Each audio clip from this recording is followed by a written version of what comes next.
ગોવિંદગુરુ લીંબડી તાલુકાના ચાંકલિયા પોલીસ સ્ટેશનમાં જિલ્લા પોલીસ વડા રવિરાજસિંહ જાડેજાનું વાર્ષિક નિરીક્ષણ. દાહોદ જિલ્લાના ગોવિંદગુરુ લીંબડી તાલુકાના ચાંકલિયા પોલીસ સ્ટેશન ખાતે છેલ્લા 3 દિવસથી ચાલી રહેલ વાર્ષિક ઇન્સ્પેક્શનના અંતિમ દિવસે દાહોદ જિલ્લા પોલીસ અધિક્ષક રવિરાજસિંહ જાડેજાએ મુલાકાત લઈ પોલીસ સ્ટેશનની કામગીરીનું નિરીક્ષણ કર્યું હતું. આ પ્રસંગે ઝાલોદ ડિવિઝનના ડીવાયએસપી ડીઆર પટેલ તેમજ લીંબડી પોલીસ સ્ટેશનના પીઆઈ વસંતભાઈ પટેલ દ્વારા જિલ્લા પોલીસ વડાનું પુષ્પગુચ્છ આપી સ્વાગત કરવામાં આવ્યું હતું.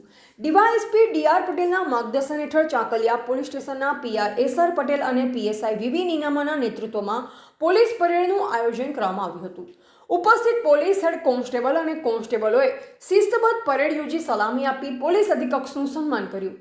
નિરીક્ષણ દરમિયાન પોલીસ અધિક્ષક રવિરાજસિંહ જાડેજાએ કુલ 4 અરજદારોની રજૂઆતો રૂબરૂ સાંભળી તેમણે અરજીઓના યોગ્ય અને સમયસર નિકાલ માટે જરૂરી માર્ગદર્શન આપી સંબંધિત અધિકારીઓને સૂચના આપી હતી. ઇન્સ્પેક્શન દરમિયાન ચાંકલિયા પોલીસ સ્ટેશનની કામગીરી સંતોષકારક હોવાનું જોવા મળ્યું હતું.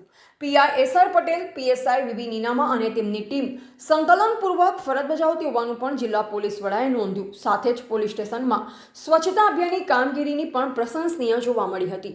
કાર્યક્રમના અંતે સ્થાનિક આગેવાનો કનુભાઈ ડામોર અને મુકેશભાઈ ડામોર દ્વારા જિલ્લા પોલીસ અધિક્ષક રવિરાજસિંહ જાડેજા તથા ડીવાયએસપી ડીઆર પટેલનું શાલ ઓઢાડી સન્માન કરવામાં આવ્યું હતું. રિપોર્ટર હિતેશ પ્રજાપતિ, દાહોદ.